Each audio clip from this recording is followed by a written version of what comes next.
Welcome back to my channel.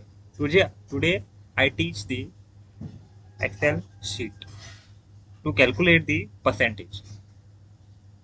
Open the Excel software.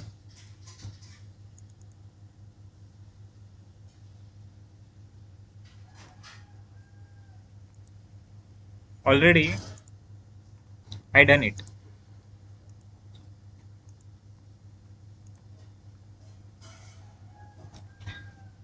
The percentage calculate. First of all, you do it the total is equal to sum, drag it,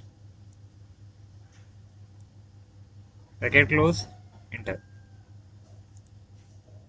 Drag it, percentage calculate is equal to, apply the cursor, total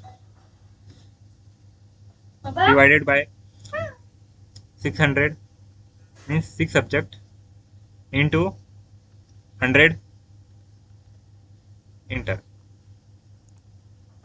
and drag it.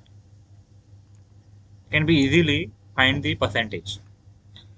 You have my channel is subscribe or click the bell icon and like it.